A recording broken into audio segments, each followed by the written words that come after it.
We're already into our Thanksgiving Day parade. But like I said, thank you to my clients. Also, thank you for the people that reach out to me and, tell me, that they appreciate me, and just my friends and everybody else. I really do. Much love. I feel the energy. I feel the love. So, since you guys have asked me, and I'll give a quick.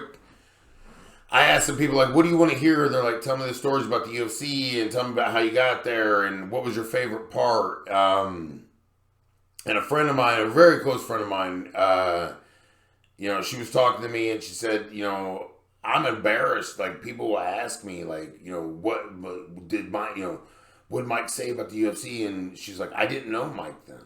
Like, that wasn't Mike. That wasn't part of my life that I know Mike. And so, and that's the thing. If you ever hear somebody say that I was bragging about fighting or something, they're lying. Because if anything, I was asked a question and told a story. And if you hear me, I like to tell some pretty good stories. And what's funny is people are like, oh, it's like embellishing things. No, I left out a lot of shit. There's a lot of stuff and details I couldn't tell you. So if you hear a story from me, yes, I understand it's crazy, but most people that were there will say that's absolutely true. And so it's so I never get asked and I never talk about it myself. So if you're offended that you don't know anything about me, I don't really talk to my parents about it. I don't know that I've talked to anybody about those stories and those personal experiences and everything. I know I had a special assignment one time where I had to talk about my favorite part, and it was cool that I was asked. So, I was asked, how did you get in the UFC? And I was training at Westside in Little Rock with Rolly Delgado and Matt Hamilton, and they got a game of. Hillary Williams is like a 20-time world champion jiu-jitsu doctor. She's a savage. They've got TJ out of there. They got oh my god, they got everywhere. I forget names right now. And Bryce Mitchell. That's ever recent, but the first stable was like Doc Kleinbeck, who's my provider. Oh shit. I got to stop doing that. But Rolly Delgado was in the UFC. Matt Hamilton's fought before there was fighting. He was like the original Pride fighter, but just smaller. Like a Dan Severn, just a mini version, redheaded, short little angry little redheaded guy he is. But they were my coaches.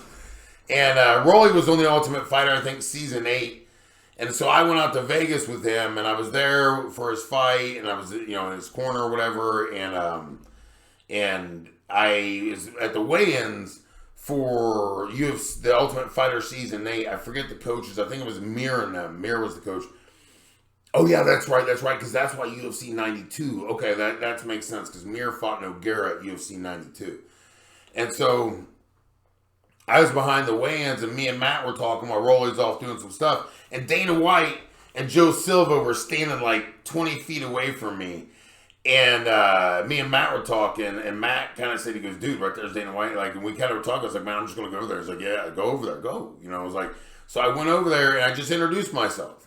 And I said, hey, my name is Mike Wessel. Joe Silva was the matchmaker for the UFC at that time. Now, this is UFC Tough Ultimate Fighter Season 8. I don't know what season they're on now. I never watched them.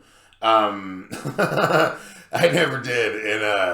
And Season 8, and this UFC 92 was the next UFC. So this is November, early December. Yeah, it was December, like December 14th or something. And so it's season 8 finale, and Rolly fights, and I go up to at the weigh-ins, and I go up to Joe Silva, the matchmaker, and Dana. I'm like, hi, my name is Mike Wessel. If you ever need a fight, let me know. I'm ready to go anytime. I've not fought since August. I've been training, and I fibbed. I acted like I was training. I was training but half-assing it.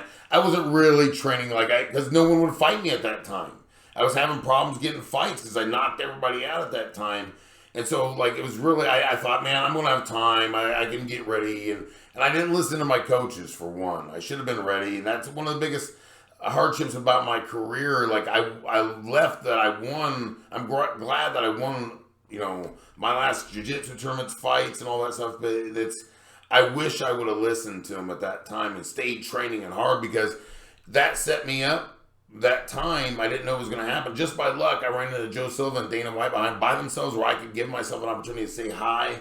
They heard of me. They're like, well, yes, we know who you are. They knew my record. Yeah, they're like, you're 8-1. Yep, good. You just won against the guy that you lost to. We know who you are, and we'll give you a call. Thank you, and blah, blah. It was just very brief, very quick, and very exciting.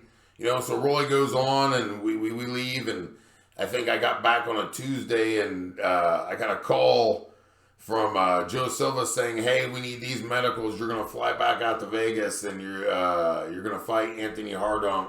He's ranked number 9 in the world, and you're going to fight him. I think it was 9 days notice, and he was ranked number 9 in the world. And you think, man, you get your shot, though, dude. Fuck yeah, man. Like, let's go. My fault.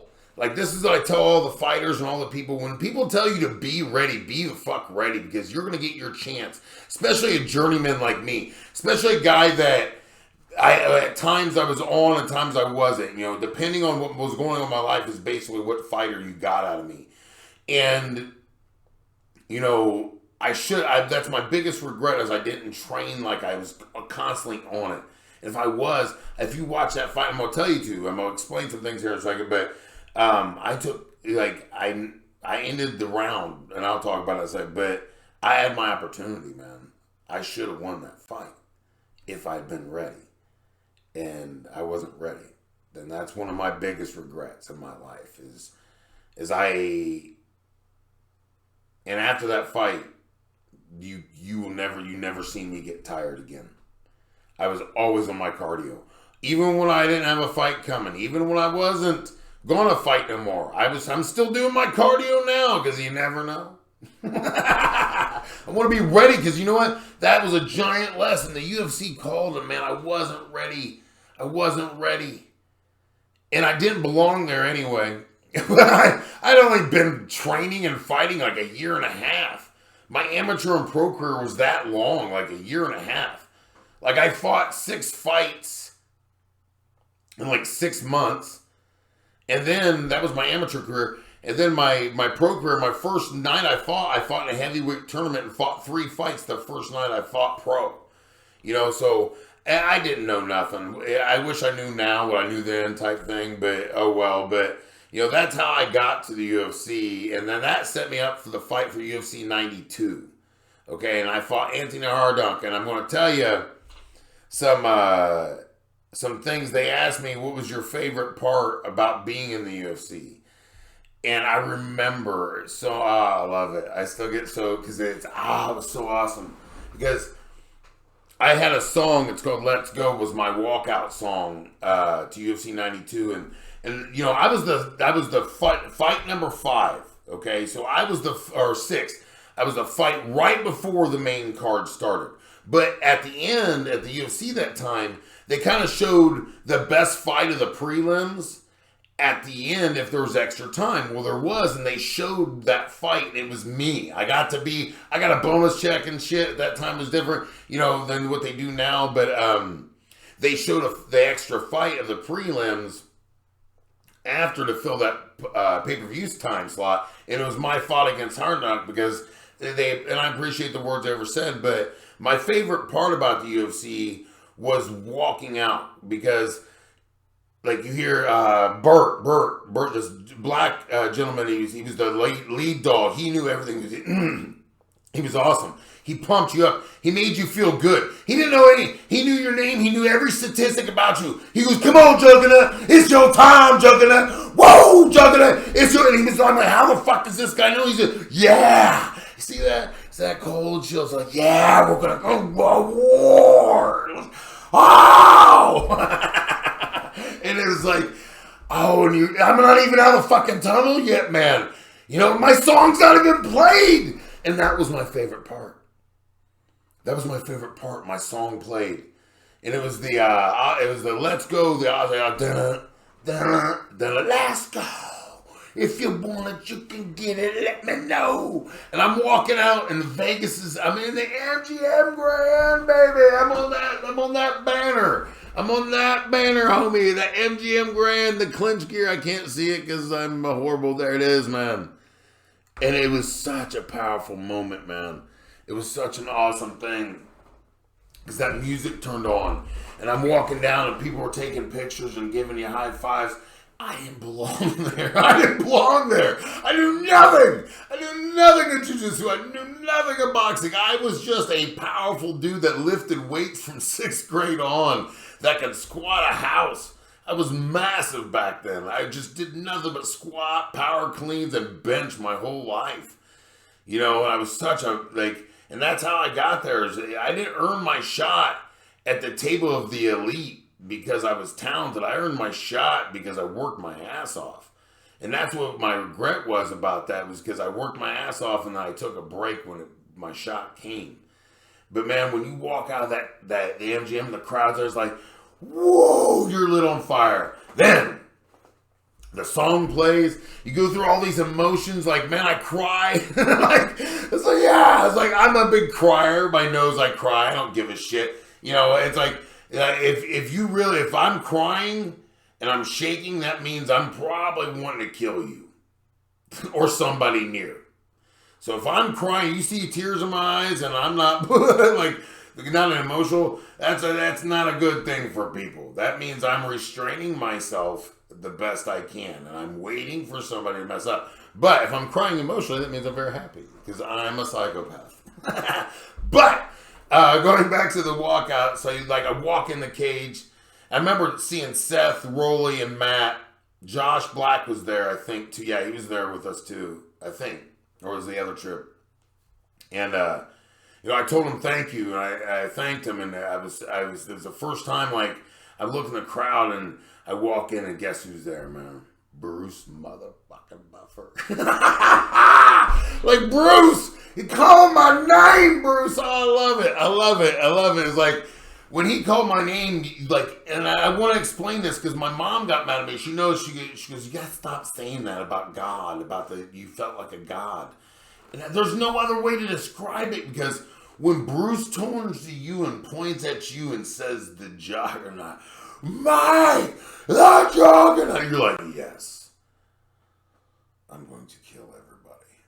I'm a god. I'm a god for just a second, just for right now. I'm in an arena.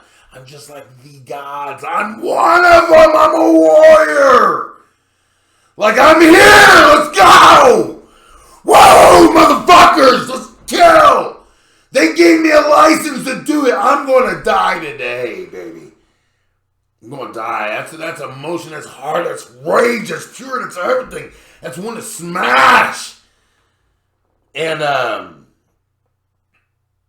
you see in that fight, go watch UFC 92, Mike Wessel versus Anthony Hardunk.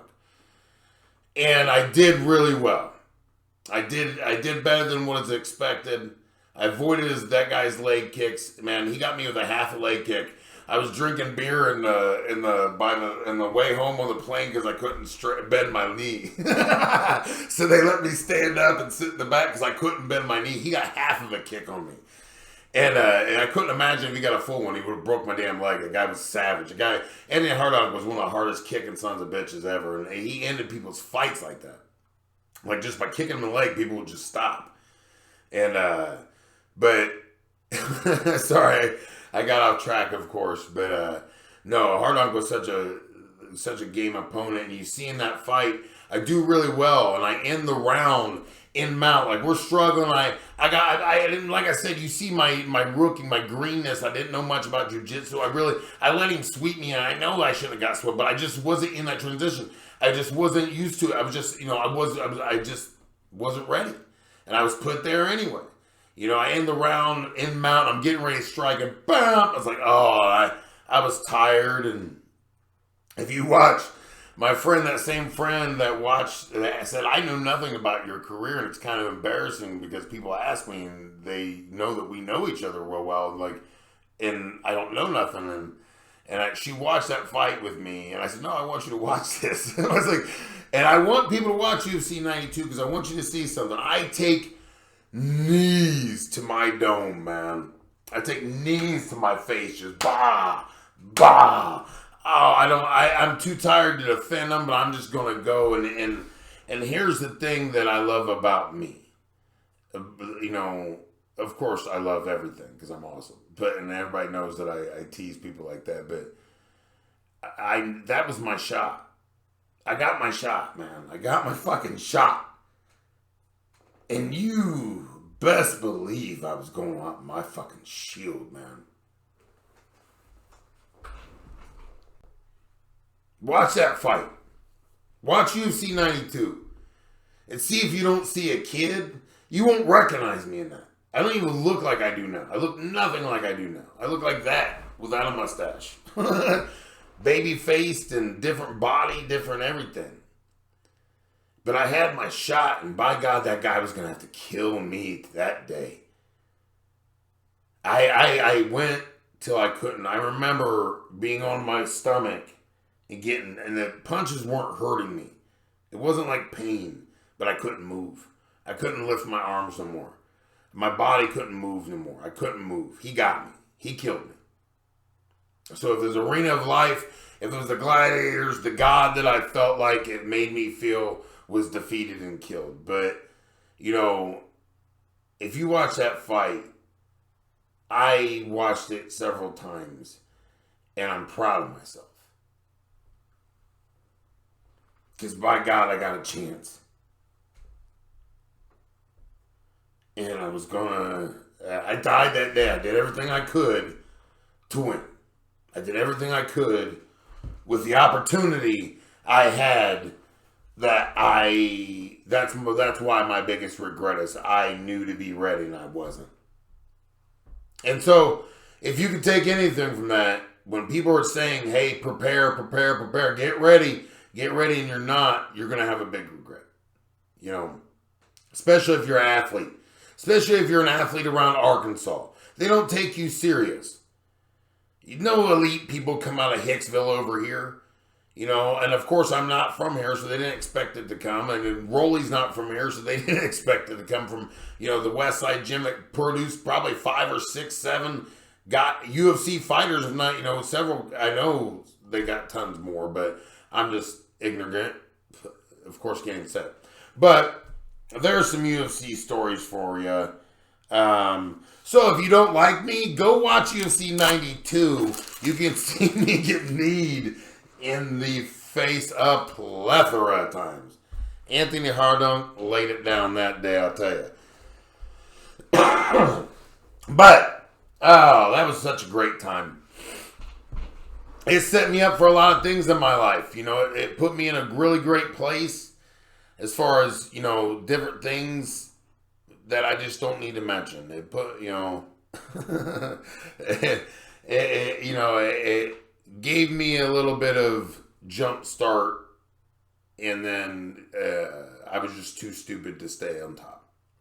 You know, a lot of times you wish you had the skills now or then that you had now.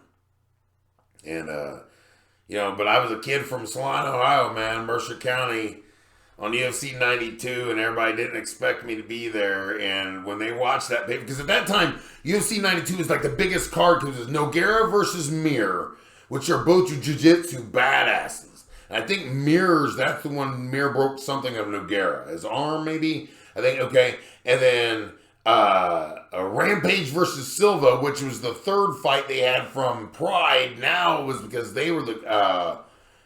I think they were, no, they weren't the, what was Rampage versus, something. They had that Pride beef before.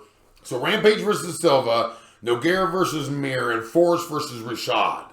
And my locker room was everybody that lost. Including me. Forrest lost. I think Nogueira was in there, he lost. And Rampage was in my locker room and he lost. Or no, Silva was in my locker room and he lost. But I mean, I get it mixed up a little bit. I know the ones that lost were in my corner because I lost, and that's the whole locker room lost that night. Whatever, blue or red. But no, I wanted to. kind of give you an up and down story of my life, my Monday. Because I always told people, pick your shit up. I'm always like, dude, man, get out of that fucking zone. And Monday, my family is going through a lot right now. Not so much me, but my mother, dealing with a lot of loss, a granddaughter and a daughter.